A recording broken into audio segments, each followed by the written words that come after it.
Yeah, I'm going to talk about report writing and standards and regulations, and hopefully help you understand some of the things that go on at DPOR, which the last time I did this was just last month, and I understand that a lot of people were online that did not know what DPOR stands for. So I was going to tell you that from the beginning.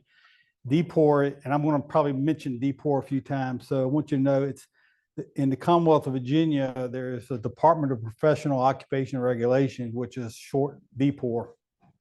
And so I'm going to probably mention DPOR a few times, and that's what I'm talking about. I chair the board for DPOR for asbestos, lead, and home inspectors. This is my 6th year on the board. It'll be my final term. My term is up next summer, not this summer, but next summer. But I plan to, I'm hoping we'll stick out my term, but you're not allowed to serve but 2 terms. So after that, it'll have to be someone else. I have to tell people, because I'm told by DPOR, I have to say this, is that I'm going to talk about stuff that goes on with DPOR, but my opinions and my views that I'm going to talk about are just mine alone. They're not of the collective board, which has 14 members, I believe. There's 3 home inspectors. The rest of them are like asbestos, lead, and there's a renovation contractor, and there's some people that are in training on the board. There was an architect, but she actually just rotated off. But anyway, so I'm not going to be giving any legal advice. I may say things that sound like legal advice, but you should get legal advice from your attorney and discuss it with your E&O carrier.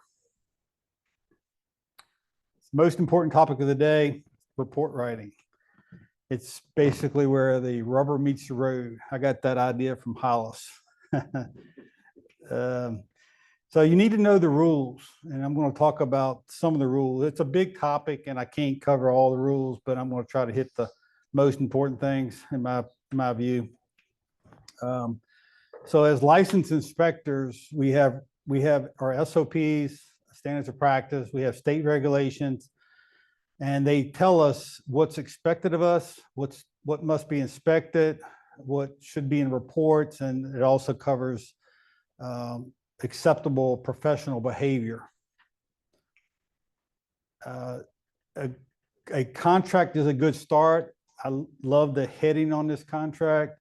It's a legally binding contract. Please read careful. Does that legally binding contract comply with your state regulations? In Virginia, I find that most contracts are missing key elements. When you get a complaint, they're not going to just look at the complaint. They're going to look at your contract and your report. And if it's anything that's required by the regulations and it's not in that, and it's not there, probably you're going to be sanctioned for that, even if the complaint is not legitimate. So just keep that in mind. So make sure you look at your contracts. I'm not going to talk a lot about contracts because that's a big topic. I'm going to talk mostly about reports. Here's a snippet of a contract. It says that Virginia law and the ASHI standard to practice. What I'm trying to point out here, and this is right out of a contract, it's not the same thing. Virginia law and ASHI SOP are not the same. And I'm going to talk about that as we go along. The standards of practice and state licensing regulations they all mandate reports. So any SOP out there, any regulation, state regulations that I know of requires reports. Also, E&O carriers usually require reports. It's paramount as professional home inspectors that you can clearly communicate through a well-structured, comprehensive and accurate report the condition of the property at the time of the inspection.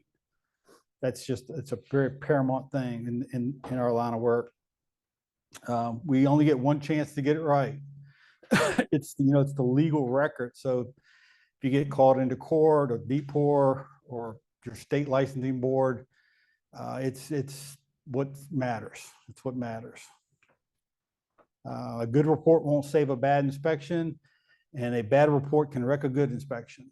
So keep that in mind when you write reports. SOP and state license regulations require that we report defects. What is a defect? The defects are defined different ways depending on what regulation or what SOP you're looking at. Not functioning properly is an ASHI SOP. Significant deficient is an ASHI and a Maryland SOP. Unsafe is an ASHI SOP. Imperfection, abnormality that impairs quality, function, and worth, or utility shortcoming. Guess what that is? That's a Virginia regulation. The Virginia board, the DPOR board decided some years ago, I forgot what year it was, but it's like maybe 2017, that they were not going to define what a defect is, that they were going to rely on the dictionary definition of a defect. And that is part of the what they call a guidance document that DPOR uses. The DPOR staff uses it, DPOR investigators, and the DPOR board. The Asbestos Lead and Home Inspectors Board uses it. It's a document that covers a lot of things that are not in the regulations, and defect is one of them. So basically, as home inspectors, it's not our job to know what's acceptable in code throughout the history of construction or what makes something significantly deficient or unsafe in the present. If something is not functioning as intended, unsafe, or poses an unreasonable risk to people, it's a defect. In Virginia, you could expand on that, and I'm going to talk a little bit about that in a minute. And it's based on some things I'll talk about in just a minute, but you could probably go a little further than that. But basically, that's what a defect is. If something is unsafe, not functioning properly, or is posing an unreasonable risk, it's a defect. Here's a snippet out of a report. Is the highlighted part there?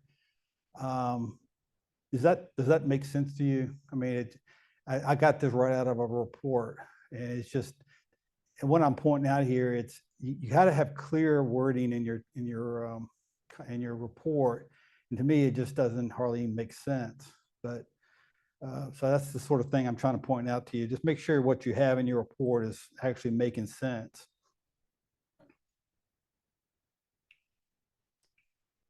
Some of the best practices would be make sure that you can clearly communicate the story of the house.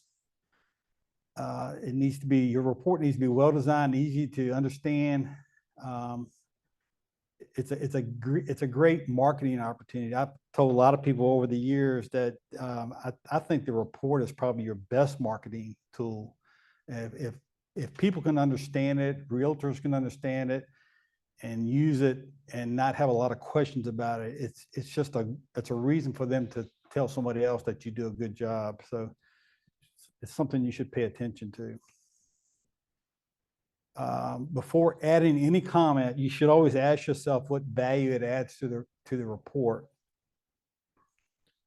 If it has no value, it's probably best to leave it off. The inspection reports, they vary greatly. Some are checklist style, some are more narrative. Just an FYI note, it's not that it's impossible, but a checklist style is really challenging to comply with Virginia regulations, and I'm going to talk more about that. But it's not it's difficult to do with the checklist style. Best practices, again, don't leap or don't guess. Don't leap to conclusions. If you don't know, find out, ask somebody. And as a last resort, you can recommend further evaluation. But I see inspectors, jumping to conclusions about things that they really should not do. So I hope everybody understands what I'm saying. Is just don't make guesses about stuff. Report what you see. And if you're going to speculate about the cause or effect, say so and still recommend further evaluation. So if you're just going to make a guess about it, which I don't think you should, but if you are, just make sure you tell people that you're not sure about it. Don't overuse, recommend further evaluation. I've seen this over the years where inspectors kind of get into the habit of, and I recommend further evaluation on this. And it's sort of they do it on everything. And it comes to a point that, that people say, well, what am I using them for if they're going to recommend further evaluation on everything? I mean, sometimes it's necessary, and I get that, but I think some inspectors tend to overuse that.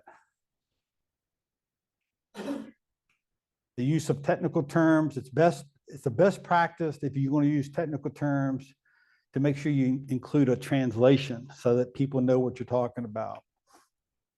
Reverse polarity, double tap, kick out flashing, and you can read it. But it's these sort of things really usually have no meaning to most people. I mean, I've had people ask me what a shingle is.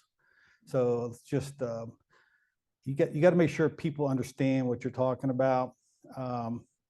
I put that one in there about the torn vent collar because I had a guy one time, I told a guy he had a torn vent collar on his roof and he had no idea what I was talking about and he just ignored it, and his ceiling ended up having a cave in because right after that it was a tropical storm came through and his it basically just ruined his ceiling. And he called me and said, I had no idea what a torn vent collar was. And I said, well, sorry. But anyway, ever since then, I've always told people, it's going to leak, basically.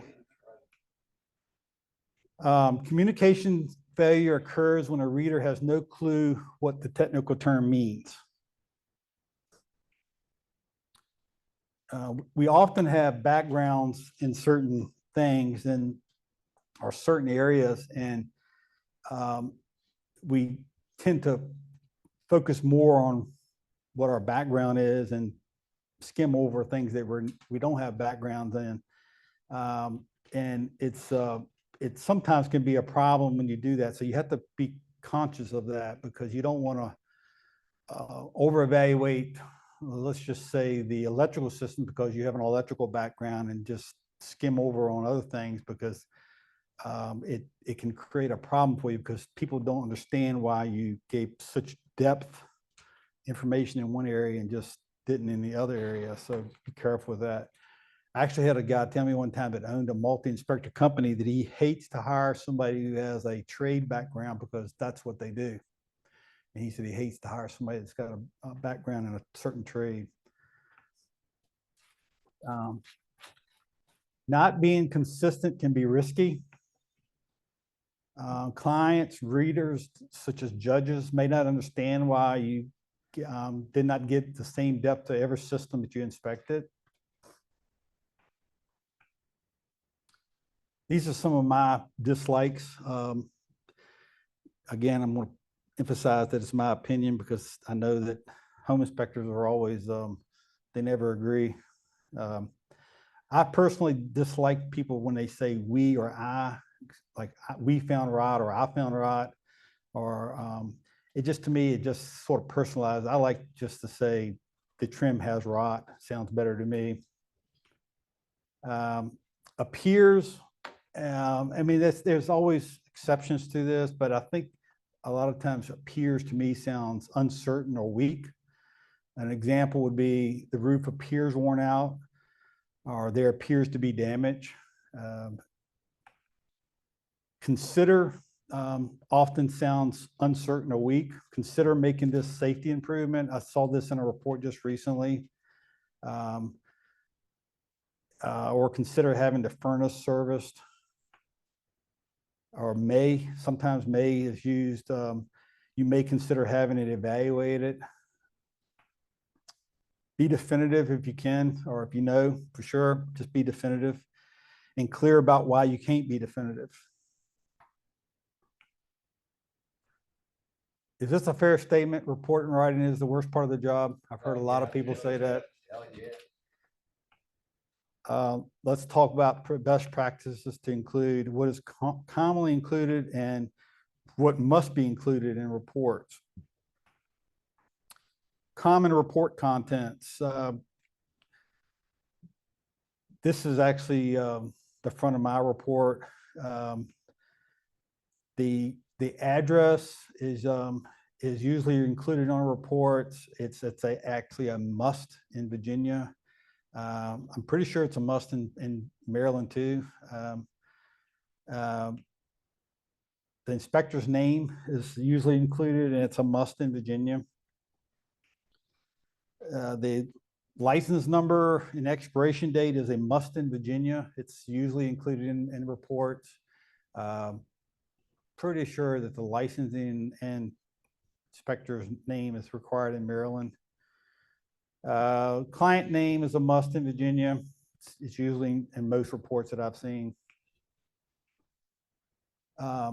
The company name is it's not, it's on a lot of reports that I see. It's not an absolute requirement in Virginia. It says in Virginia it's only if it's applicable. So it's just sort of depends. John, Sure. is that your cover page? Like, That's my cover page. Yeah. so does that information have to be on the cover page, or can it be in a No. general information No, it can page, just be, it just has to be in the report. just somewhere on the report? Yeah. The inspector's address is a must in Virginia. It's required in the regulations. Phone number is a must in Virginia. How about start and stop time? There you go. Yes, the date and both start and finish times is a must in Virginia. By the way, I commonly see this missing on reports. So you want to make sure you get that. Is your build and square footage required? No. Style is these are things that are not required they're not required in Virginia for sure, and probably not anywhere, but it's just common things that show up on reports. Sometimes the reports have style, single family. The weather is required in Virginia. It's not real specific on, in other words, it doesn't say it has to have clear and sunny or approximately 70, but it is a requirement to have weather. It doesn't specify what that means, but I would say you probably should have at least the temperature and whether or not it's raining or not. It's common but not required. A lot of times these reports have like whether or not the house is vacant or occupied, whether or not the utilities are on. Again, it's not required. It's just a common type thing. Witnesses, who's present, is common report material, not required in Virginia. Inspection time is required, the completion time.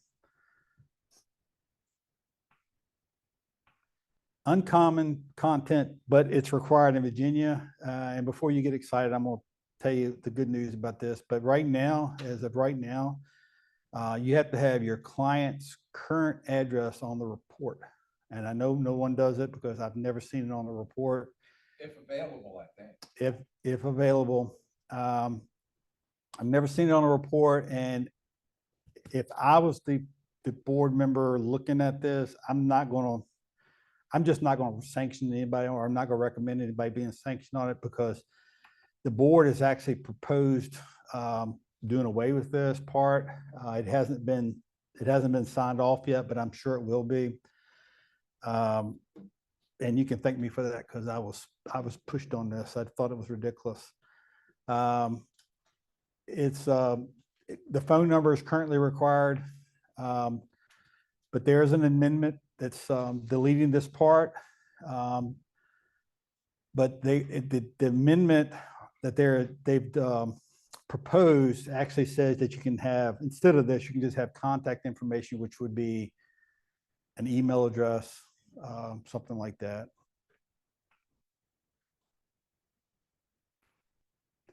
Other report content that's common, that's not required, is like a lot of times people have the realtor information on there.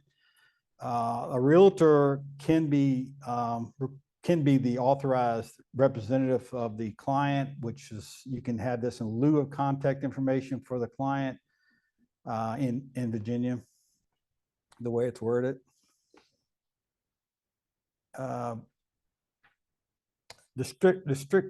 Descriptive information is common, but it's not required. And I think somebody asked this earlier. Square footage and age. It's, I see it on a lot of reports. A best practice would be to cite the information. I don't do it, but I would think that's probably a better, if you're worried about, being incorrect, but like the MLS or tax record, or you could use approximate or circa. I see circa sometimes on reports, but most time I just see what I have there. Define the orientation as the best practice, where you're, how to interpret the report. This is just an example.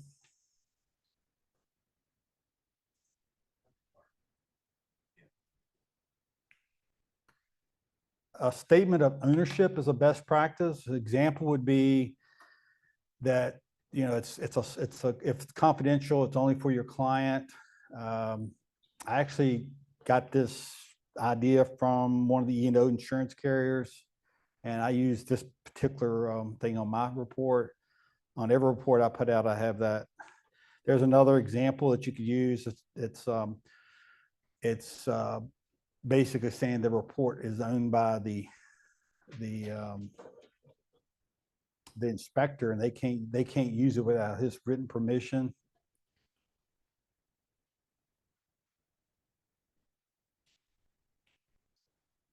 Do you seek permission from your clients to give the information to the realtors? I'm sure everybody provides the report to the realtor. Is that right?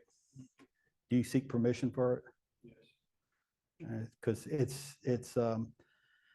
have you ever had a client tell you not to give their information? Yes. I have too. But just so you know, it's actually prohibited in Maryland and in Virginia to share it without your client's approval. Yep. I actually have it in the contract Okay. that the client's agent is one of the authorized receivers of the report itself. So that's when good. they sign the contract, it's written already. That's a good idea. A summary is common. It's not required. I've had people tell me that's reader friendly. It's not required in Virginia or Maryland. It is required in some states. I believe North Carolina requires a summary. Many clients only read the summary, which is bad side of it. Best practice is to have a statement advising to read the full report. This is just an example that you could, put something like this in your heading of your summary to make sure that you're advising them to read the full report. There's lots of different examples. That's just one. Essentials of a good report is to tell the client what you've inspected and discovered, describe the components required by the standard, tell the client why he or she should care, and tell the client what action they should take. Photos are a great way to manage risk. Photographs of non-defect, inaccessible, concealed areas can help defend against meritless claims. Photos are not part of the SOP or any state regulation that I know of, but they're expected in reports now that most everybody is doing it. It's probably now considered an industry standard. A photo is worth 1,000 words. You've heard that saying.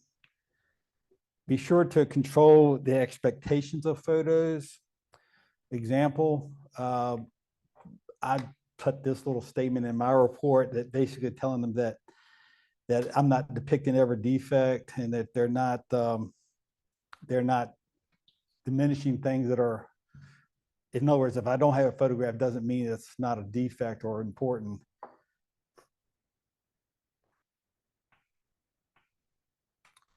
They're a great way to manage risk. Photos of non-defect, inaccessible, concealed areas can help defend. Sorry, I had that in there. What are we photographing? Defects, of course. Open electrical panels. A lot of people take pictures of that. Do you guys do that?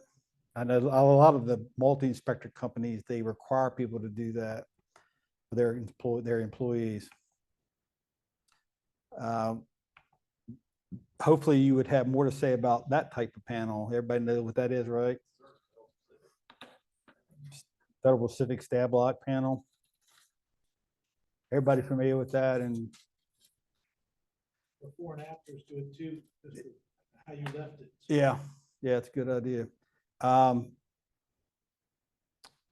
Here's a, the closet in the attic. You look up there in the top, that the attic access is up there. It's, it's up in the stuffed closet. You can't really get to it. It's good to take a picture of stuff like that. Stuffed areas that prevent excess or visibility. Attic's not accessible, but always warned that there could be defects. And best practice would be to offer to return it after the removal of the obstruction. Just real quick, I'll just tell you that years ago, there was an inspector in Richmond that he didn't go in the attic, and it was a closet full of stuff like that. And the roof, he reported was okay. I think he said it was old, but it wasn't. It was okay. But anyway, it was supposedly there were stains all in the attic. He didn't go in the attic, and he was sued. And I was actually in the courtroom because I was curious about it. And the judge said, and he basically used this as his defense, that he wasn't able to get into the closet. And the judge said, you should have made an effort, and he had to pay for a roof. Don't agree with that really, but but just make sure you tell people that it could be problems. What if the attic looked like this and you didn't access it or warn that there could be? How would you describe that, by the way?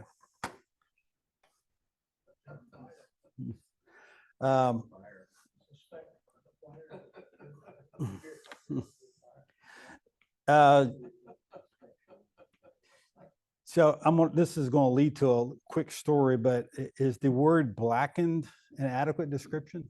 No.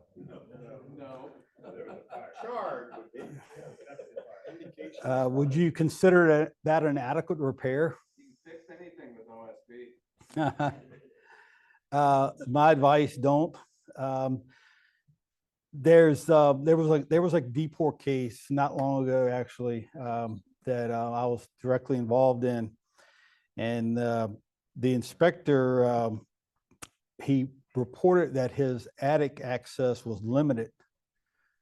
And the lady bought the house, and it's a long story, and I can't tell you the whole long story, but basically what happened was she bought the house, and the inspector reported that there was no insulation in the attic.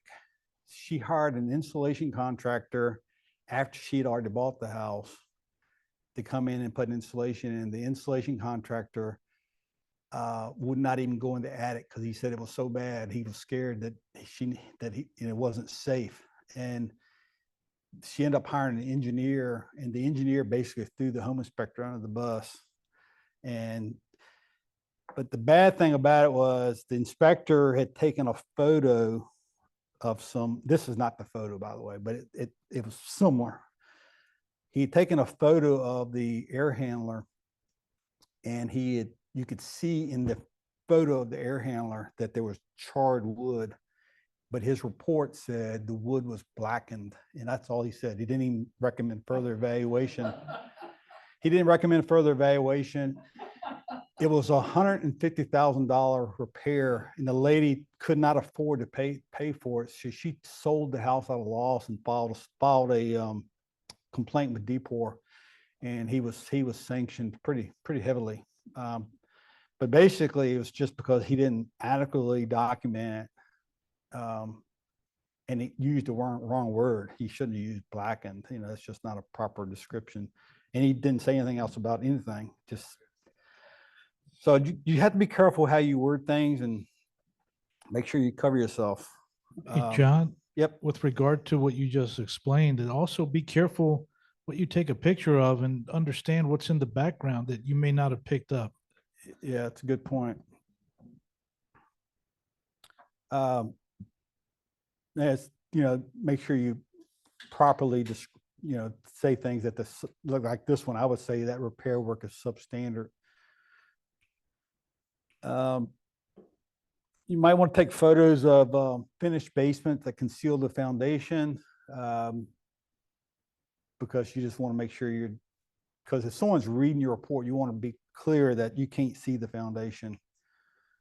Unsafe areas or conditions that restrict access, snow-covered roofs like that, or you may want to take photos of a, lightning storm, but you can't get outside and get on the roof, that sort of thing. I mean, that's pretty extreme there, but you don't want to ignore what you can see. So in other words, if you can see snow on the roof, but you can also see there's a damaged shingle, you don't want to just ignore it because it has snow on the roof. It's common sense, right? A photo of the front of the photo of the house is commonly put on a report. It's probably a good practice and probably good marketing. What about the orientation? Does that matter? This was unfortunately this was an ASHI inspector, but I actually had a realtor send me this and said, "Can you believe this?" And I said, "Anyway." Yeah. He just didn't have his VA. Yeah. Your professionalism and credibility immediately comes into question when they see stuff like this. It just looks bad. Photos of the roof are a common thing that people take photos of, and it's probably a good practice to, even if the roof looks good. Like someone said online about making sure your photo matches your description, but you don't want to have a photo of that roof and say the roof is watertight and may require future repairs in the future. That would be a bad thing, because that's pretty bad. That's definitely not a good caption. It's a warranty statement. Yeah. A photo that doesn't align with your description could be costly. Roof shingles show wear. Recommend budgeting for replacement. Not the best. The best practice would be the shingles are worn out. Recommend immediate replacement. Repairs visible on the roof. You can't see it in that photo. I'm just trying to make a point. Recommend monitoring. Sound reasonable, but when you look up real close, they got a rubber welcome mat as a patch, so that definitely would not go well.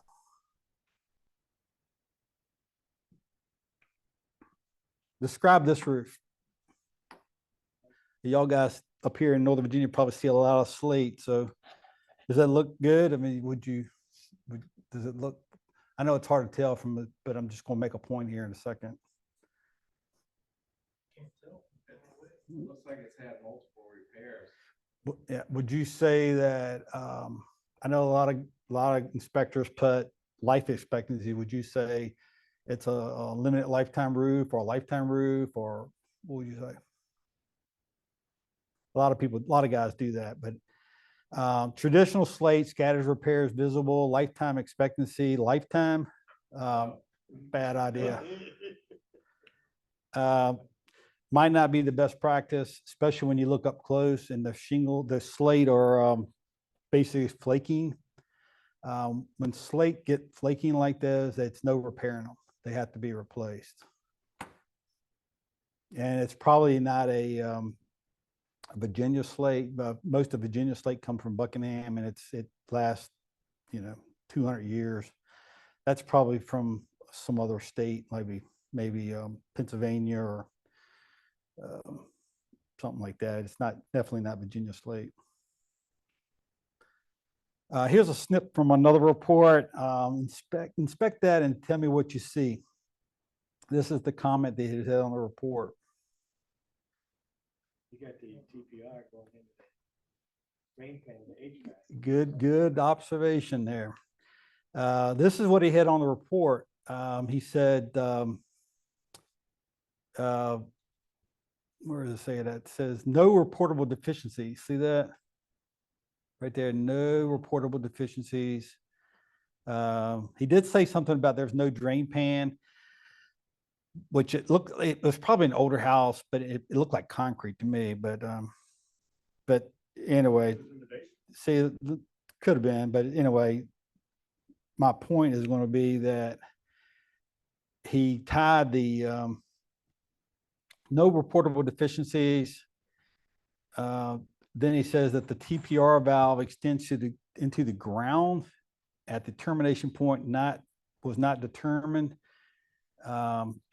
But that TPR valve discharge tube is PVC. PVC is not an allowed material to be used on a discharge tube, and it ties into the drain for the AC, like Shane said. They're both not permitted.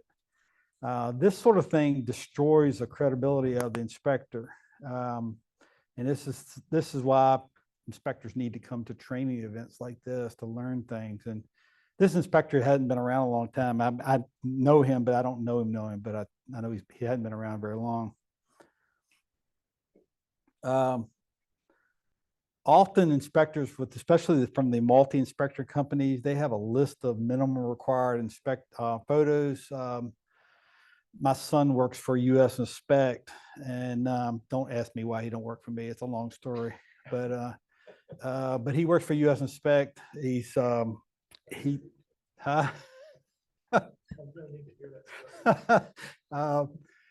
goes back a long time ago, but anyway, he has a minimum amount of photos he has to take, and I know some of the multi-inspector companies do. They require them to have certain photos. But be careful to not allow the photo gathering to interfere with your inspection focus, because that's what I can see can happen. They're worried about getting the photos so they don't want to get in trouble, and then they miss something big. You know what I'm saying? It's just, you got to be careful with that.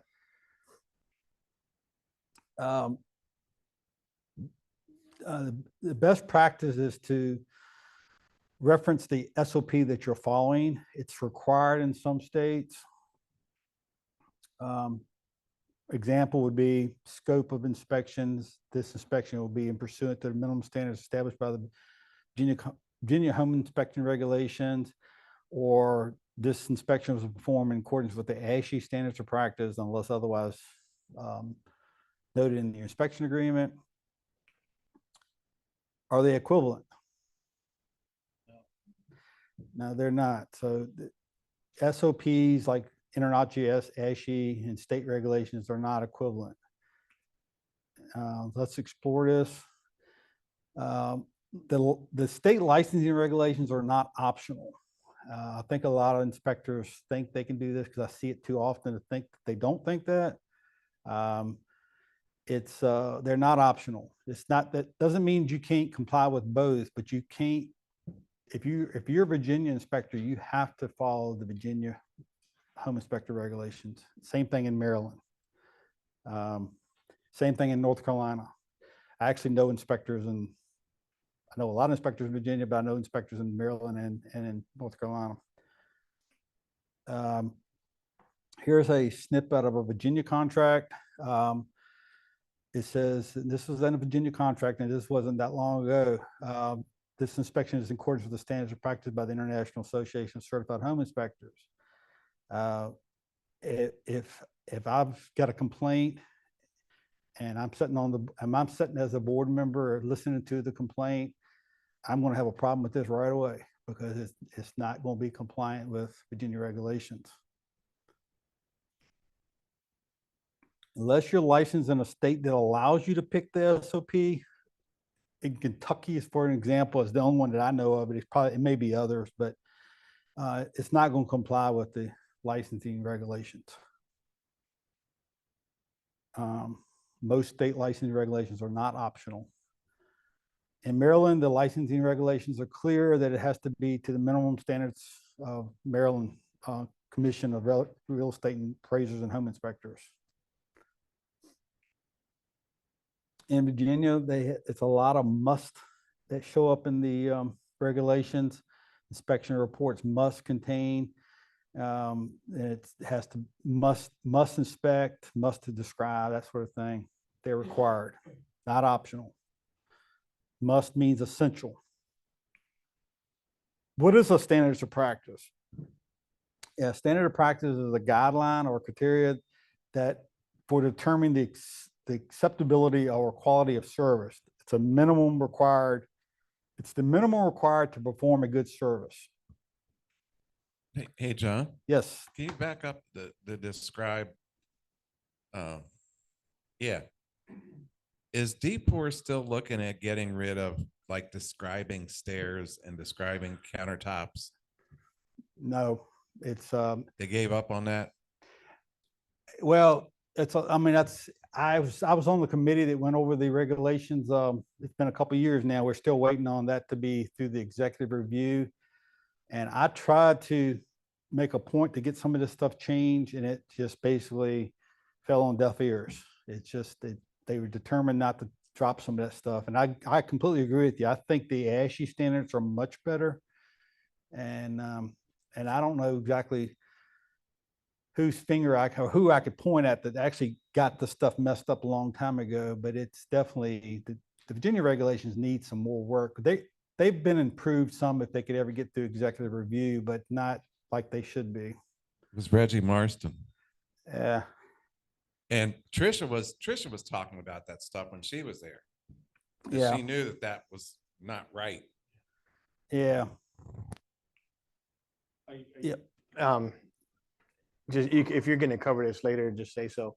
But the big difference between Virginia and ASHI on all readily accessible versus a representative number of. That's one of my last slides I'm going to talk about. I'm hoping I'm going to get there, but you're exactly right. And I have a solution for that, but I'm hoping I get to it. The standards of practice defines the objective, the scope, the limitations of the service, establishes the agreement between the inspector and the client regarding the service. It helps establish a reasonable client expectations and help protect the inspector against unreasonable client expectations. Unfortunately, sometimes unreasonable expectations prevail. And if you've been around doing inspection long enough, you know what I'm talking about, that sometimes people just have unrealistic expectations of a home inspection. Debunking a common misunderstanding. It's a common persistent misunderstanding that inspection performed to the full compliance with the SOP is somehow not adequate. An SOP compliant inspection is a good inspection and is all that is a reasonable client should expect. The problem is that many inspections are not SOP compliant. Some inspectors perform beyond the SOP in some areas and fall short in other areas. And that probably, it's just, you need to pay attention to that sort of thing. Make sure you're compliant in all areas.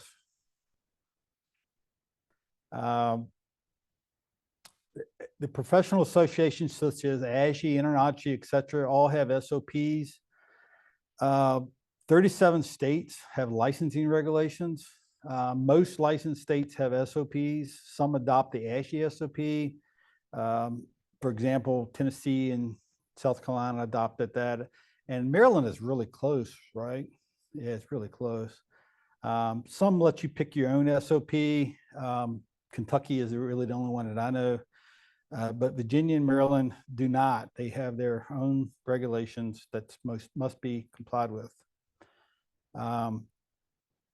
All SOPs are similar, but there's important differences that exist, especially in Virginia. And those differences can have a major impact on the inspection and the report. This is the states that have licensing. The pink states are all licensed, and the ones that are in blue are not. The reason North Carolina is a white color is because North Carolina is the only state that have their own exam. They don't use the National Home Inspectors exam.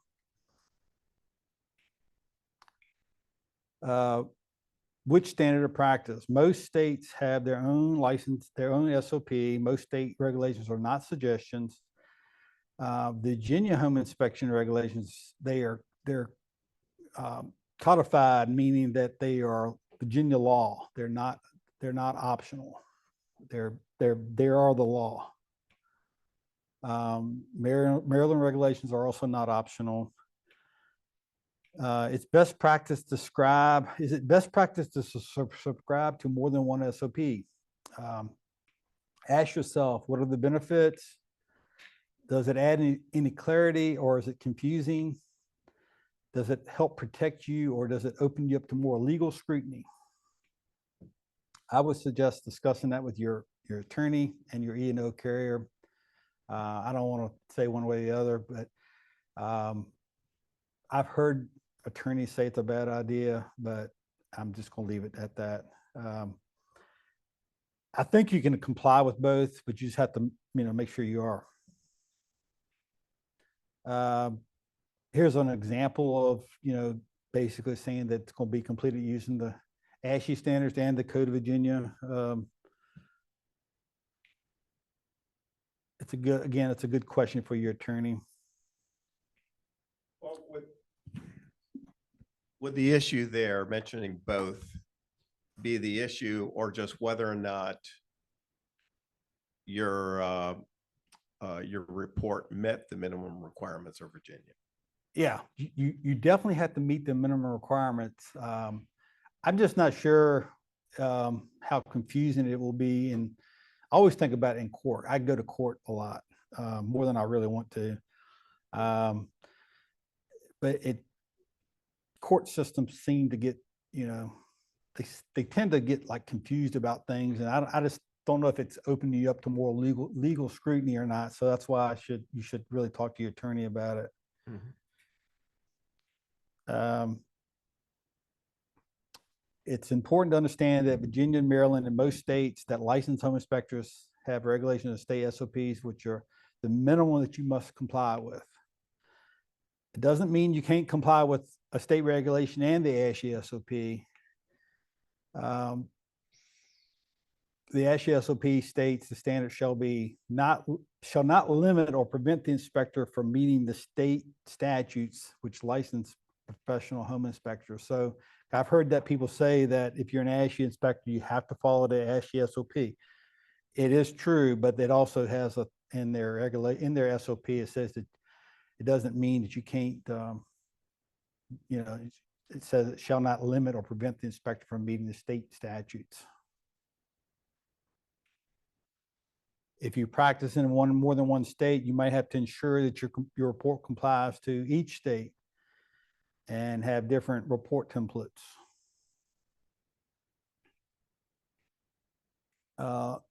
What's an inspection? What's in scope? The ASHI definition of inspect is there. I'm not going to read all this to you, but and there's a definition in Maryland that's what inspect means.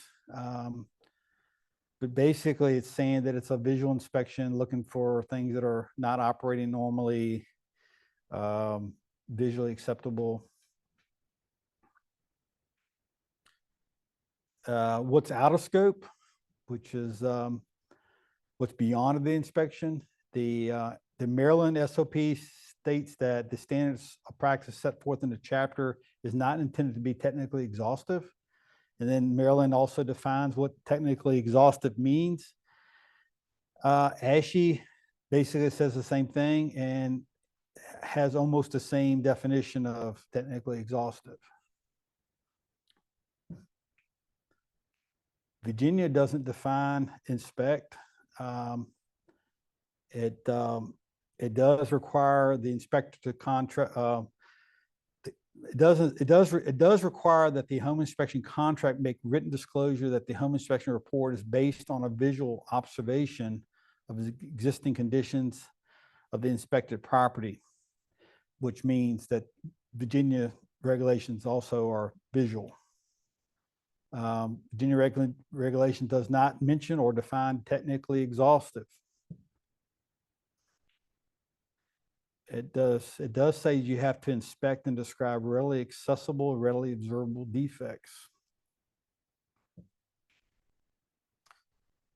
Readily observable is not defined, but basically it means easy to see, visible. So the Virginia regulations doesn't define readily observable. It does define that in the ASHI. Naming the Virginia regulation clearly establishes the boundaries, which is the in-scope things. So it's, you know, if you name that as your in your report, you're basically clearly saying what's in scope.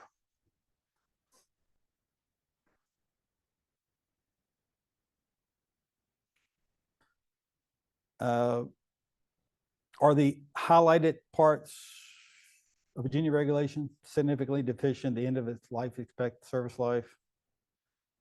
No, it's not. That's not part of Virginia, but this right here tends to mix what it says, you know, that you're complying with the Virginia home inspections, but it also mixes in the ASHI SOP things, which to me, it's a little confusing. So I don't like things that are confusing to people who are reading it.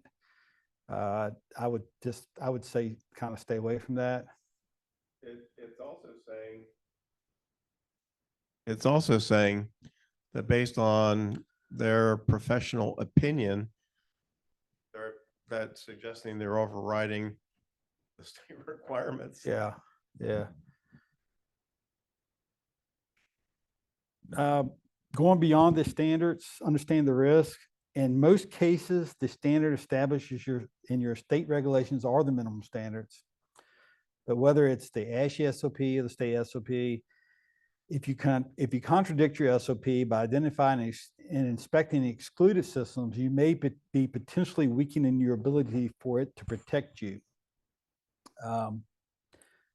As inspectors, we can go as far beyond the standards as we feel comfortable to go. It's nothing that says you can't go beyond the standards, but when we do so, we have to understand there could be risk involved, or it may be increasing your liability, but it really boils down to a business decision.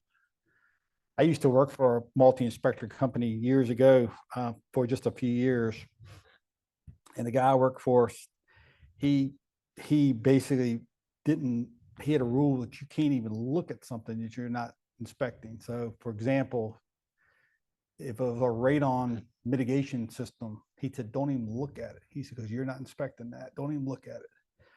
And so that was his thing. And that's all about this, because he didn't want to go beyond the standard. I think the current ASHI standard for receptacle outlets and windows is 1 per room. So if you check more than 1 window or 1 outlet per room, you're exceeding the SOP. The ASHI standards, yeah. Yeah. Not Virginia.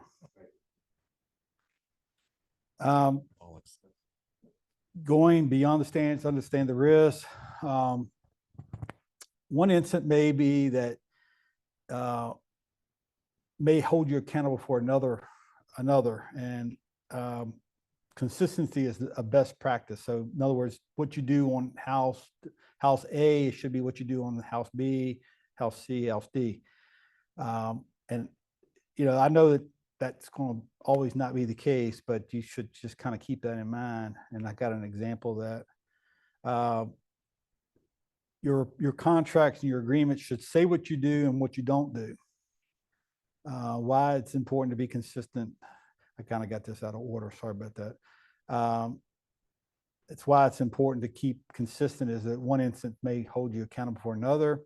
If someone has a claim against you and your defense is that that you claim it's beyond the scope, and I'm going to use probing as an example. But the client can demonstrate in a past report that you did report on a defect that you're now claiming that it's beyond the scope.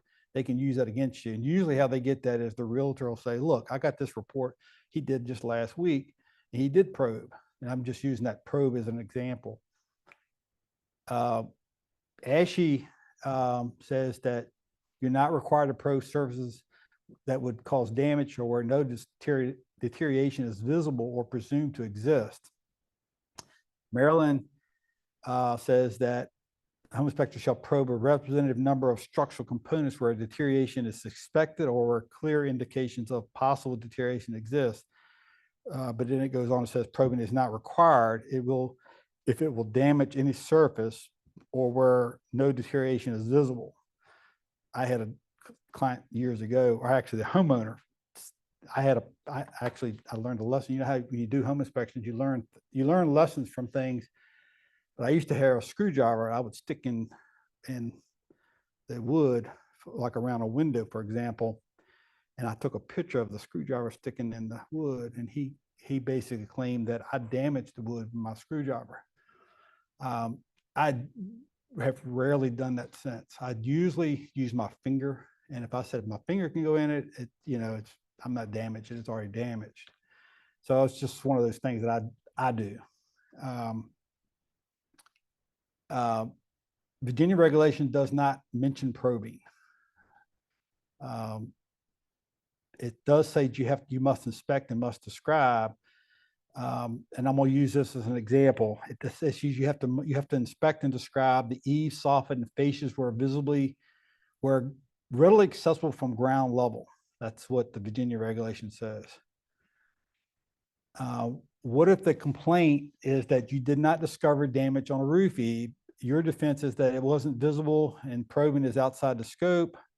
However, the realtor happens to have a photo of you probing the roof eave on another house and maybe a report showing you probing, like that example there. And that's not me, but I have a big pole that I use sometimes to poke up on roof eaves when I think it's rotten. But I don't do it unless I think there's something there. But if they can show that you did that on another house, you could have a problem. And I'm not saying that, you have to use some common sense sometimes, but I'm just kind of trying to make a point that if they can show that you're doing something else on another house that you're not doing on the house that they bought, you could have a problem with that. Consistency is best practice. Standard practice versus standard of care. What's the difference? Standard of practice is it's the scopes and limitations. It's like a boundary. It's what the inspector is responsible for, and for which is inside the boundary in scope. A limitation is outside the boundary. The inspector is not responsible for that which is outside the boundary, which is outside the scope. A standard of care is different. A standard of care is what is normally practiced by reasonable, prudent home inspectors under similar circumstances during the same time frame. So if everybody in this room is doing something and then one person is not doing that, it could be outside of the standard of care. And it may be different here in Northern Virginia than it is in Richmond, where I'm at. But that's what a standard of care is. It's not defined by the SOP. It usually revolves around a concept of whether someone is negligent. So it usually comes up in a court case. It could come up at like a D4 level. I haven't had that happen yet, but it could, I guess. It really would probably depend on the person who's filing the complaint. But it's usually around a court case, whether or not you've gotten outside of the standard of care, what other home inspectors, what other prudent inspectors would do. It's like a degree of care or competence that one is expected to exercise in a particular circumstance or role. It's determined by the standard that would exercise by a prudent professional in that line of work. Any questions about the standard of care? Because I know I've had inspectors tell me they didn't really understand it, but anyway, it doesn't come up unless you're usually in a legal case, usually where it comes up. In most cases, any tool that you use outside of a flashlight or a screwdriver to remove a panel cover is usually exceeding the SOP. Testing receptacles is not an SOP. It's actually a standard of care. It's what every inspector in the country is doing. So it's expected of you, but testing is not required in the standards of practice. We all use receptacle testers. In doing so, what are we doing? We're testing. We're testing polarity, grounding, voltage. Any testing is beyond a visual inspection and outside the scope, but it's a standard of care normally practiced by reasonable, prudent home inspectors. So if you're not doing that and you get in a legal type thing, or even if you came to, like, if you got a complaint with DPOR and they said that you didn't test receptacles, as a board member, I'm gonna have an issue with it because it's done by all the inspectors.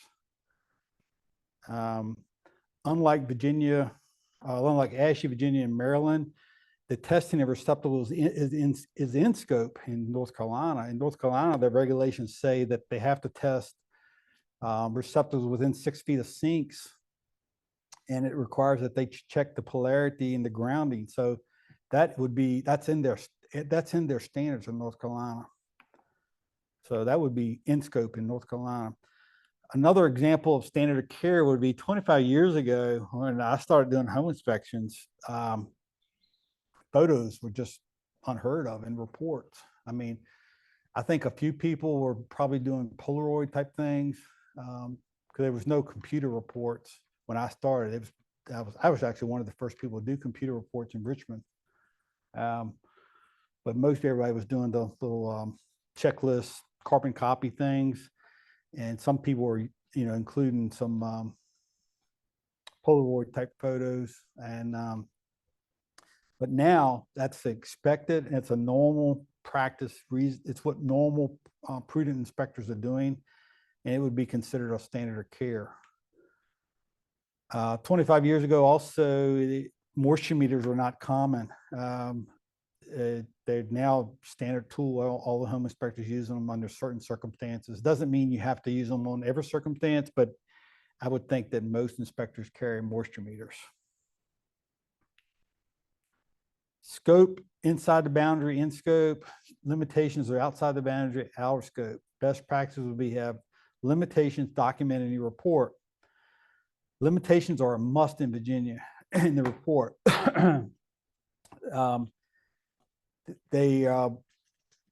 The regulations, I've got it underlined to remind me to tell you that this is actually a proposed amendment to the regulations that hasn't been signed off on, but I'm sure it's going to be signed off on. So it's going to be required that you have it in your report.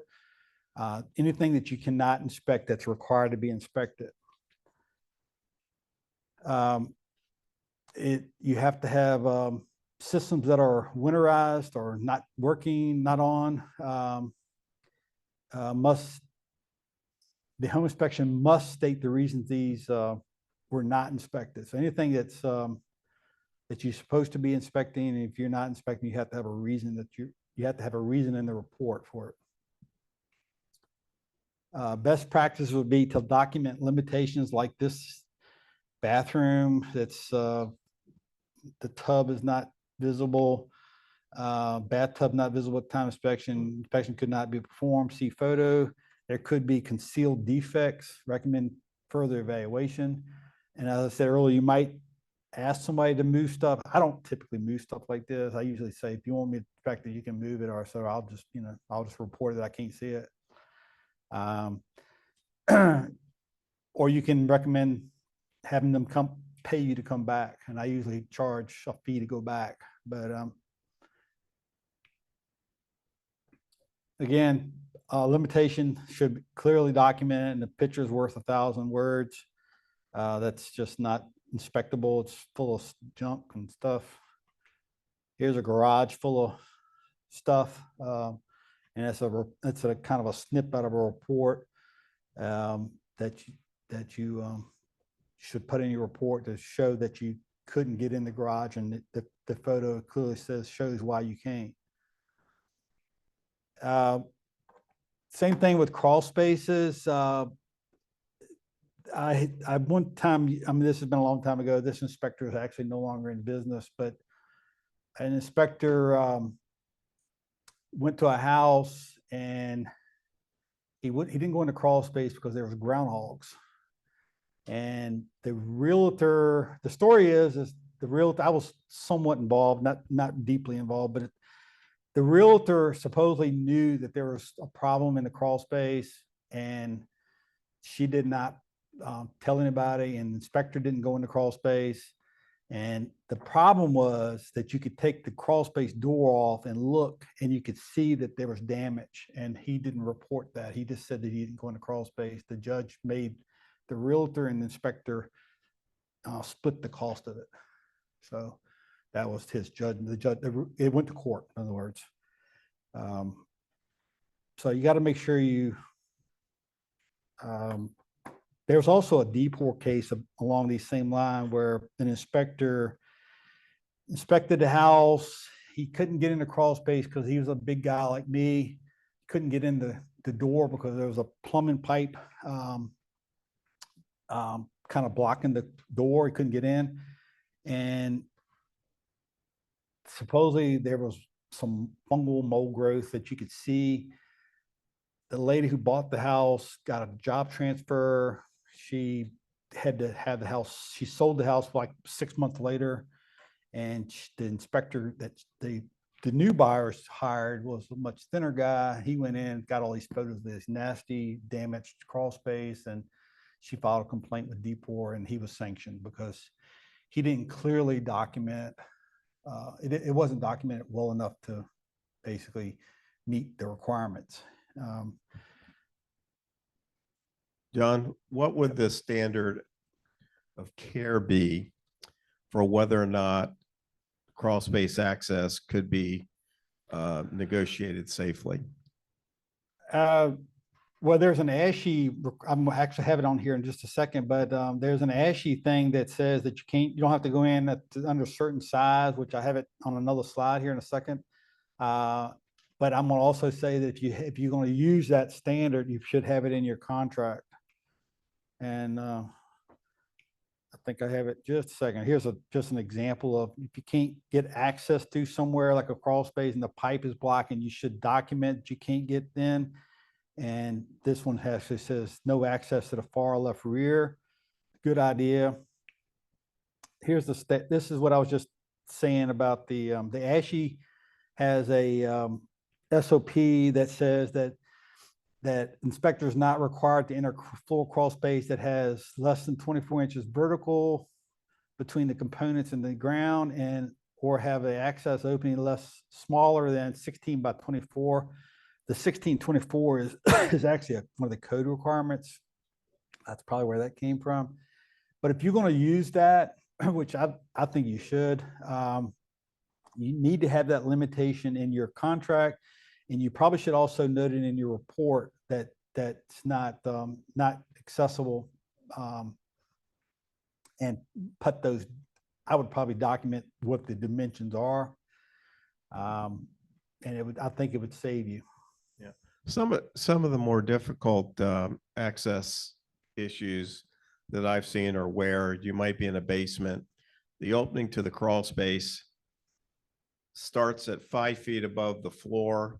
You may have an opening that's 16 by 24, but you're not going into an ad or a crawl space that has ground up there, it drops off another 5 feet. Yeah. Trying to navigate that is extremely difficult. You almost need a safety platform or scaffold on the outside to be able to do that. Yeah, I know exactly what you're talking about.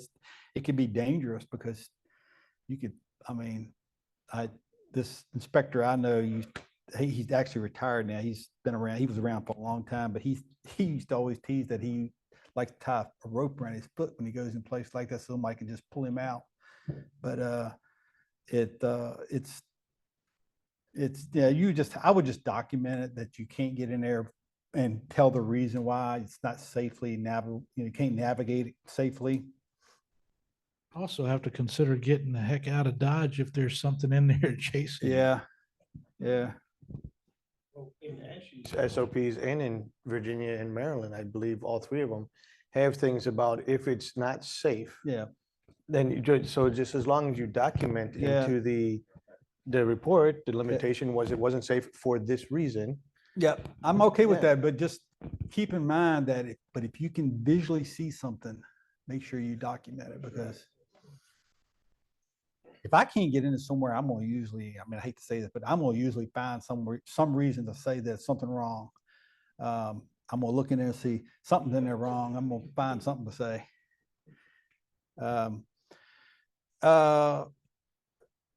Readily accessible is used in all the SOPs and regulations to either explain what is required or what's excluded from inspections. ASHI and Maryland definition of readily accessible means available for visual inspection without removing or without requiring the moving or personal property dismantling, destructive measurements, or any action that it will likely involve risk of person or property. Virginia definition is a little shorter, but it basically means the same thing.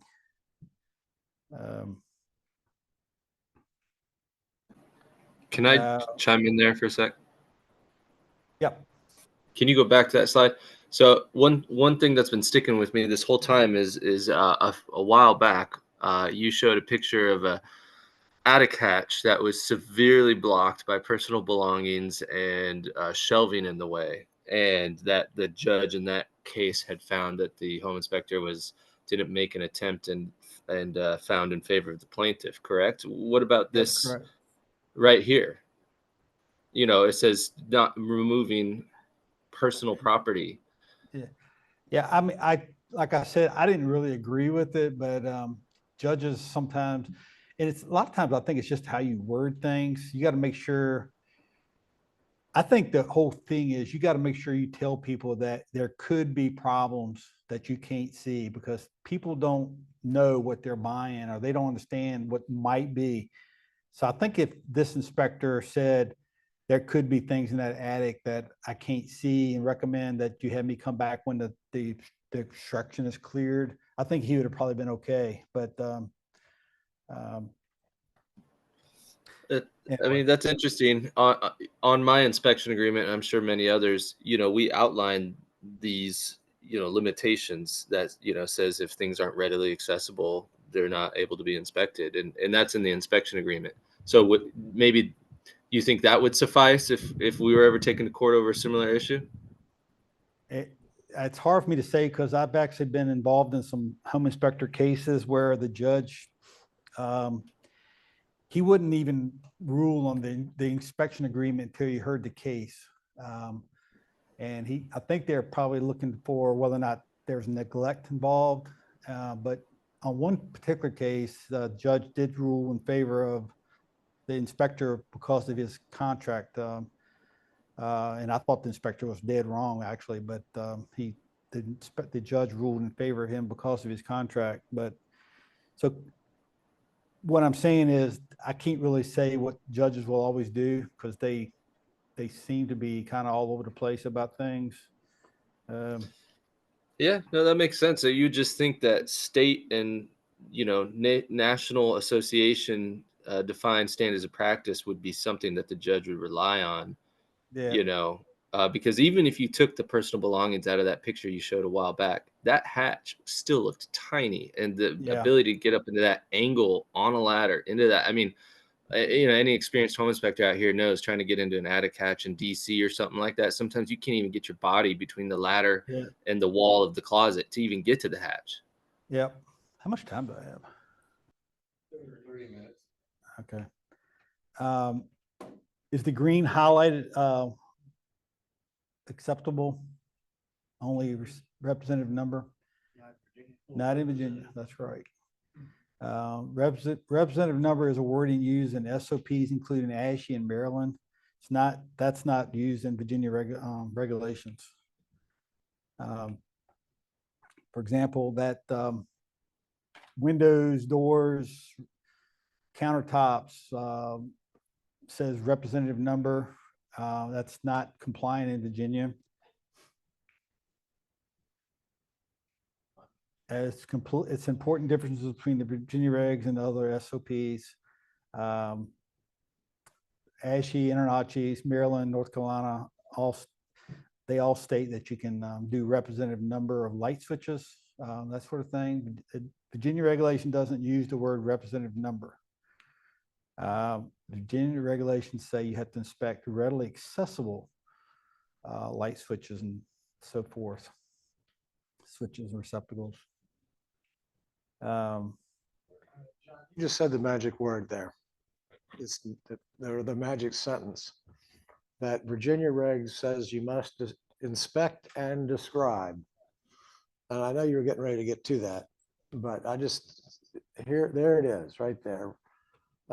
Shall inspect and describe. So fixtures, switches, and receptacles. How do I describe a switch? Well, In accordance with the Virginia standard of practice. I don't know if I'll ever get to it, but I have a slide that basically says that, in my opinion, as a board member, if it's not adding any value, I don't care about it. In other words, I don't know how you describe a switch other than say it's a toggle switch or, but what I'm looking for is that you've inspected that, but I'm not looking for a description on that. If you follow what I'm saying, but then that goes for a lot of things in Virginia regs, like it talks about fireplace, or not fireplace, water heaters and their flues and stuff. I'm not looking for a description on the flue. I'm just looking for that you inspected the flue. So, I hope I can get to it, but there's some common sense stuff that I'm looking for as a board member. Not saying that some investigator may not ask you questions about it, but usually what happens is they have to get a board member to go along with it before it ever gets any weight. And I'm not gonna go along with it, so. So I notice you're time sensitive here. I just want to point out that somebody's in the remote has asked you to comment about walk and talks before you're done. If you can try to slip Yeah. that in. All right, remind me towards the end, because that's, Well, you're toward the end, aren't you? Okay. ASHI SOP defines representative number. I'm gonna skip through some of this stuff because I want to get to some more important things. Again, Virginia regulation does define representative number. Example would be, readily accessible doors and windows. Again, the ASHI and InterNACHI both say inspect the representative number. Virginia doesn't say that. It also talks about it in the interior section in the Virginia regs that you have to inspect doors and windows. Doesn't say anything about representative number. It's important differences. Here's a snippet of a report that talks about representative numbers. Again, that's not going to be compliant. It could be a problem for you. Example would be, this is an example how it could be a problem. Let's just say you have representative number installed light switches and receptacles in your report. Then you get a complaint and the complaint has something to do with a defective light switch or receptacle. And even if the complaint is not legitimate, if you have some wording in your report that's not compliant, it's going to probably cause a problem for you. because representative number is not compliant. So got to keep that in mind. You really should pay attention to that. It's much easier for me as a board member to overlook something like that if the wording is compliant with the regulations. So in other words, if you don't have representative number and you missed a receptacle that I'm thinking could be behind a bed or something, I'm not going to have it. I'm just going to say, well, you don't have to find every little defect, but if you have the wrong wording in there, I'm probably going to have more of an issue with it. I'm going to have a hard time overlooking it. Again, representative number can be a problem. Doesn't comply with Virginia regulations. Here's how you can get around it. This is really where I want to kind of make you aware. The Virginia regulations allows you to have limitations in your contract. If you have a limitation in your contract that says, like that example, that highlighted example, where multiple instances of the same component exists, a representative number shall be inspected. If you have something like that in, I'm not going to have a problem with it because the regulations allow you to have limitations. People just don't do it, and our inspectors don't do it, but I think they should be doing it because it can create a problem for you. Real quick, John. The only question I would have to that aspect is, I mean, like as a board member, you probably don't have an issue with it, but if this went to a court case, generally speaking, they don't allow you to restrict further than what is required by the license to begin with. So like for example, like how a state can't restrict, can restrict, but can't override a federal rule, for example. So that would be overriding the state rule from the license, wouldn't it? Well, I mean, but the regulations say you can have limitations. So that's just the way I look at it. I'd be okay with it as a board member, as long as it's in the contract. That's what the regulation says, except as may be limited in the home inspection contract. It can't be inconsistent, which I'm going to just give you a couple little brief scenarios where I would consider being inconsistent. So your contract can't be inconsistent with the regulations. So below is the wording out of this was actually a DPOR complaint that they complained that, he didn't protect them basically. And his contract said that he basically tried to say that he wasn't reporting on anything it costs, that he basically, if there's anything that was a immediate major repair that cost more than $1,000. And I found that to be not consistent with what other prudent inspectors are doing and it's not consistent with the regulations. I found this as being inconsistent. And this inspector actually got sanctioned pretty heavily, not just because of that, but he got sanctioned because he wouldn't cooperate with DPOR, with the state.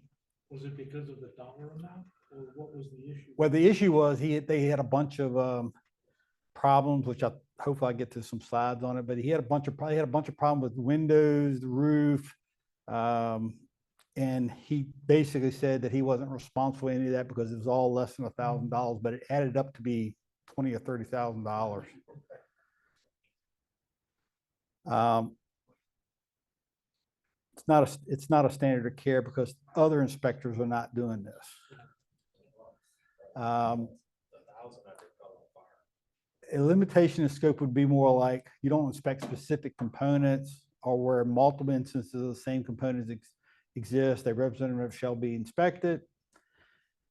Here's another one that there was a complaint made and they said that they had a $400 repair on a roof, numerous windows that were leaking, a dead receptacle, and the items went on to be added up to $20,000. The inspector refused to pay or communicate with them.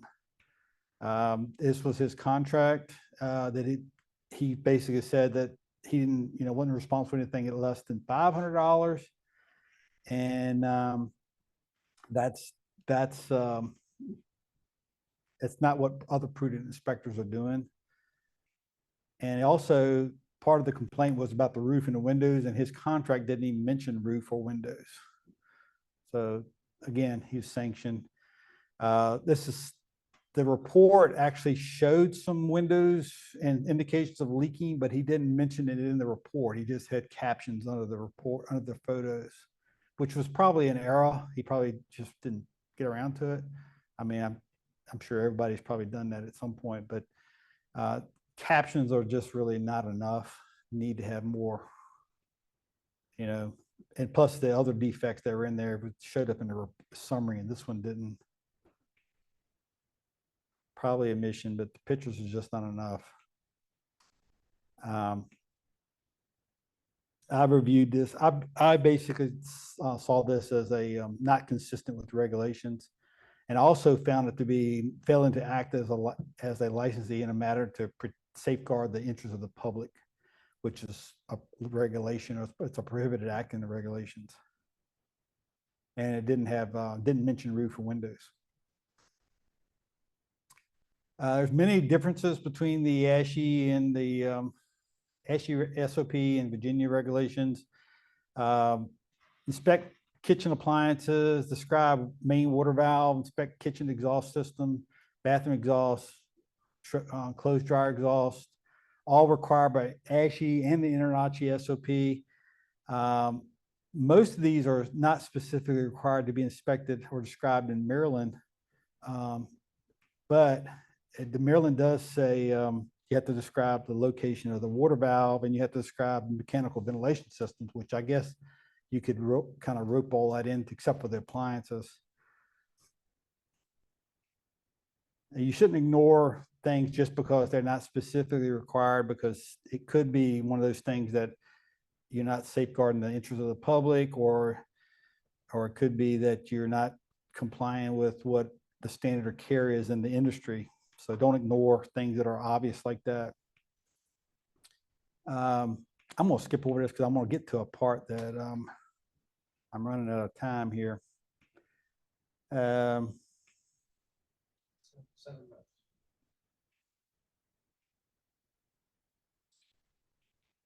no requirement to require that you report on the potential problems because something in Virginia.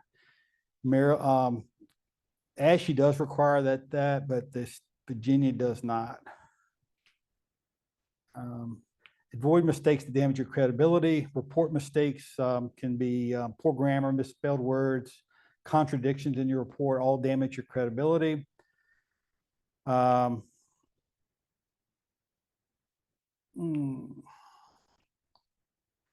here's a snippet out of a report that you read that, and it's like, it doesn't hardly make sense. I'm sure it was just typos, but the towers inspection observed on front steps. This is the sort of thing you got to be careful with. You got to proofread. Make sure you don't put out stuff that just doesn't make sense. Reader comprehension is critically important. Anybody reading the report should be able to understand it. Realtor, clients, judge. It changes how the readers perceive you. So make sure you don't have a bunch of technical errors, spelling, grammar, that sort of thing. So here's a snip out of a report. Has anybody ever seen 3 foot of rock wool insulation? It's typo, I'm sure, but make sure you get your little symbols right, because it could be costly, especially if somebody wanted to be nasty about it. I've never seen anybody say about he had the set of vapor barriers that painted ceilings. I've never seen that before. So, describing, what does describe mean? Describe means universally means the same thing most in all the SOPs, that you have to describe things by their distinguishing characteristics. And you have to make sure that you're distinction from other components. Virginia and ASHI both say describe to identify in writing the system and component by the type and distinguishing characteristics. avoid jargon, uh, like that right there, the stick built. And I'm sorry if some of you guys use it, but I've actually discussed with other board members that if they thought that would be adequate, and they all agree that it's not adequate. So if you get a complaint about something, it's not one of those things that I'm going to be looking for, haha, he's going to be sanctioned. But if it has something to do with, like, if there's a complaint about the roof structure, for example, and you have stick built, I'm probably going to say, he needs to be sanctioned because he's not having a proper description, because a lot of people don't know what stick built means. I would not use that. Defects is I'm gonna kind of skip over some stuff because I want to get to.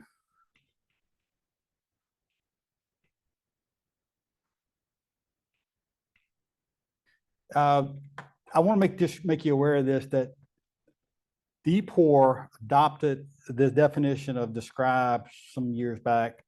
And you can thank me for, I actually recommended they adopt the ASHI definition, because this was kind of going everywhere, and the board agreed. I did not like the example they gave. I was not in favor of it. And I could tell you how this all happened, but it's too long of a story. But I didn't like the example that went into the guidance document, because to me, it puts too much emphasis on what you have to describe. And to me, it's just over the top. The good thing about it is that this definition is going to be adopted into the regulations if it ever gets through the executive review. And I don't think the example is going to go along with it, which I'm hoping it won't. And when this came into the committee, we talked about it. I purposely left off the example because I thought the example was just terrible. I mean, it puts too much emphasis on what you have to describe. And you can read it. It's too much. It's just too much.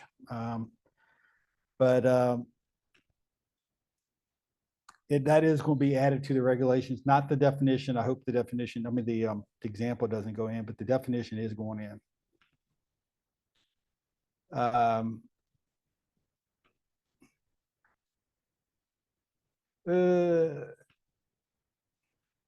What I'm looking for as a board member on descriptions, I want clear communication, less misunderstanding. I don't interpret it to be that needs to be unreasonable or complicated, but I do interpret that you have to have descriptions that what you have to inspect. So you need to make sure your report is clearly documenting what you're inspecting, because a lot of reports that I see, I look at it and I said, I can't really tell if he ever inspected the, let's just use the bathrooms. Sometimes it's not clear. It says plumbing, but it doesn't really say, did he inspect the bathrooms? I don't know. So you got to make sure that you're clear on what you're inspecting and what the regulations require you to inspect. I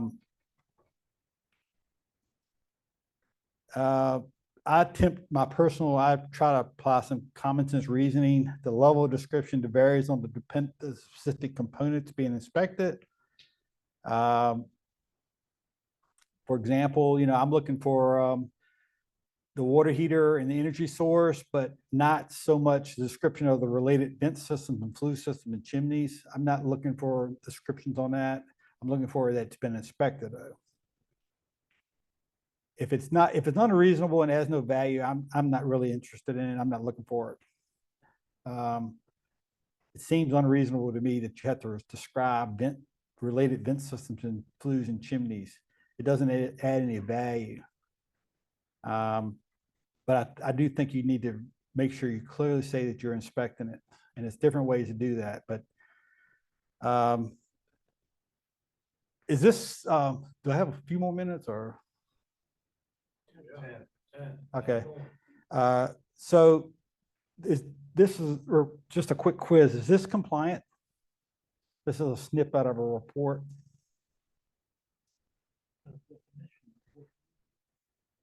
Well, it doesn't describe the foundation.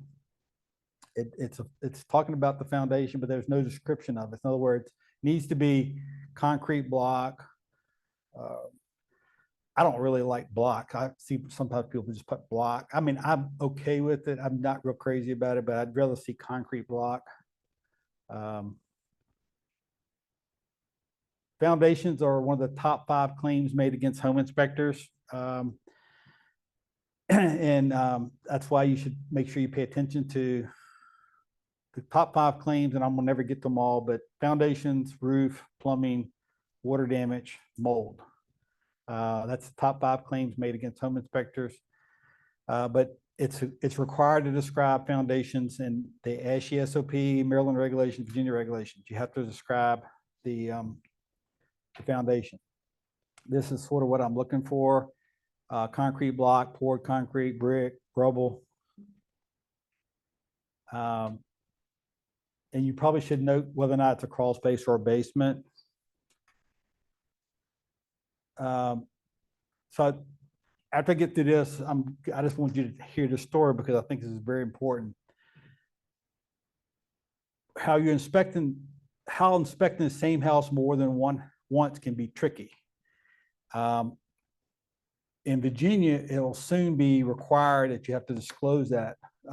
It's actually proposed amendment to the regulations. You have to disclose to your client that you've inspected the house before. What if you inspect the house twice for the same for different clients, and you report a defect the first time and you didn't report it on the second one? And this is going to lead to a story that I'm going to get to here in just a second. But and the second client learns that you reported something the first time and you didn't report the second time. Now, first, before I go any further, if you found something, let's just say there's moisture problem in a crawl space on the first time you inspected the house. You do the same house several months later, there's no moisture problem. Should you report that you saw it before, or should you just report what you've seen now? All right, so I just got finished doing a lawsuit where I was actually representing the attorney. It's actually an attorney out of DC hired me to help him with a client, with a inspector in Richmond. He was being sued for $300,000 because he did an inspection on an old house that the first time he inspected it, he reported there was a hole in the foundation and that moisture was getting in the crawl space, and the people didn't buy the house. He did the same house for different clients 2 months later, and they had patched the hole. There was no moisture. He didn't mention it. The clients bought the house, later discovered they had a problem with moisture. And a long story short was that 2 years later, they filed suit against the home inspector for $300,000 because the foundation was literally just cracking everywhere. They hired me to go out and look at it, but I could tell by the photos in their first 2 reports that what I'm seeing, 2 years later, didn't exist then. And what happened was, this is what I came up with, was that they had a moisture problem and they hired somebody out of North Carolina that was in the kitchen renovation. He was a kitchen renovation contractor. And he came in there and dug out, like the engineer was saying earlier, he dug out below the footings and put a drain system in and compromised the foundation. And the foundation was just cracking everywhere. And I could tell it was new because whoever lived there had spray foamed the cracks, and the foam was new. And the drain pipe was visible because they didn't cover it completely up. And it was still had that yellow paint on it. It was brand new pipe. It wasn't there when the inspector did it. And I told the attorney, I said, I'm pretty confident that whoever dug the foundation out and put that drain system in compromised the foundation, and that's why they got all the cracks. They weren't there when the inspector was there 2 years ago. And they actually withdrew the suit, and I still haven't been paid for it. I actually sent him a huge bill because had a lot of hours in that. But the attorney tells me he's going to pay me, but I'm sure he will, I hope. Anyway. But anyway, that's why you got to be sure how you take photos, make sure you document things well.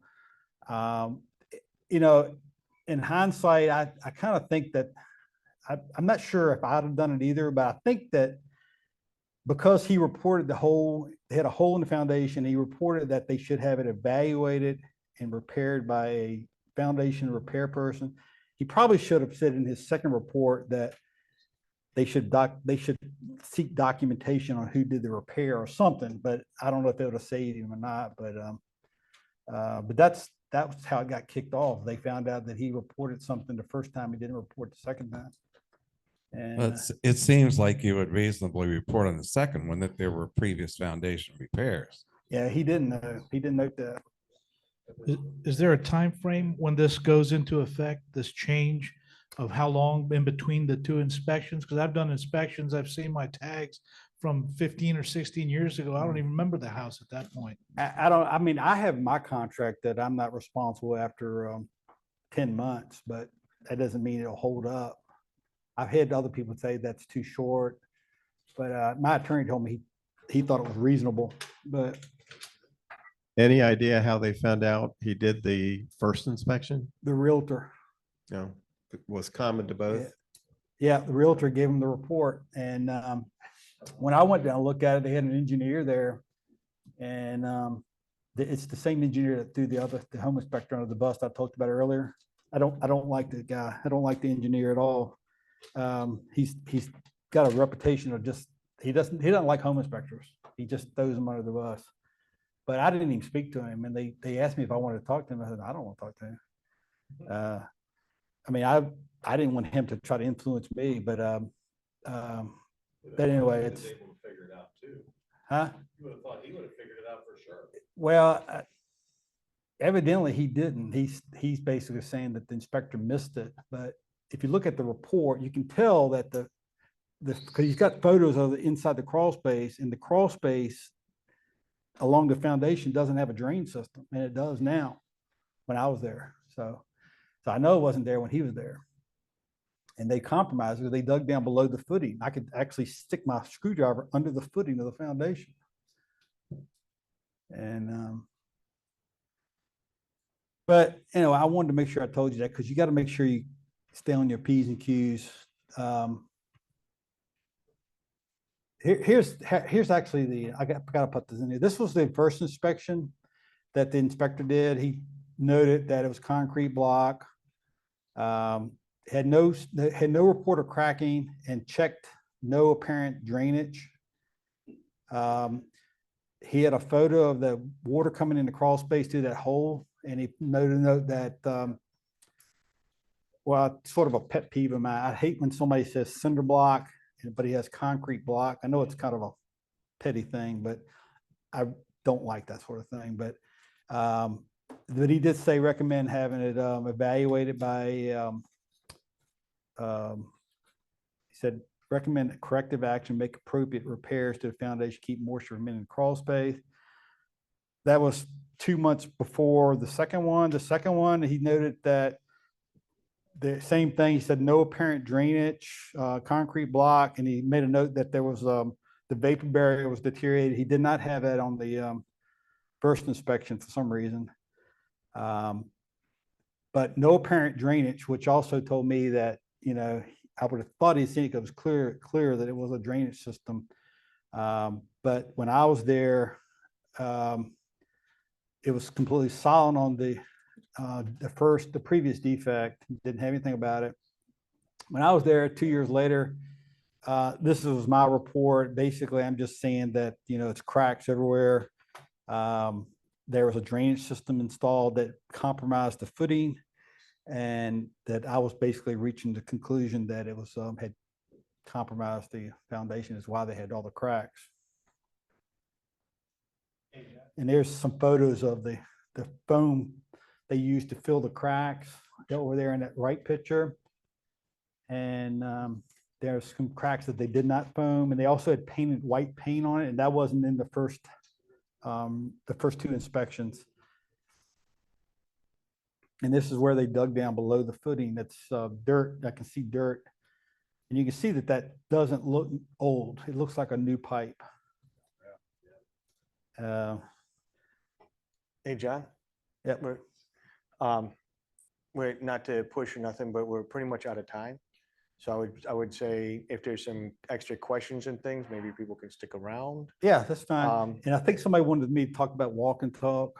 There was a question on. Well, I mean, that's basically, that was a big discussion at DPOR, and the Attorney General got involved. At first, the Attorney General says it was illegal, and then he came back and said that as long as there's a contract that says you're not doing a home inspection, it's okay. So as long as you are clearly saying you're not doing a home inspection in Virginia, it's okay. It is illegal in some states, but I don't like them myself. I actually don't even do them. You said it requires a written contract that says it's not a, That's what the Attorney General's office said, so. And you don't issue a report, and neither in your agreement, you don't want to say inspection. To me, they're consultations. Yeah. And you need a separate agreement that covers you there. A lot of guys don't realize is you may have E&O insurance for your inspections. That doesn't cover your consultations Yeah. unless your insurance company specifically says they're covering something and they've given you all the aspects of what they need to cover you for that. So it's, there's a lot of guys that have E&O that are not realizing that they're not covered for these consultations, these walk and talks. And there was an inspector in Richmond that got sued over one. So that's definitely possible.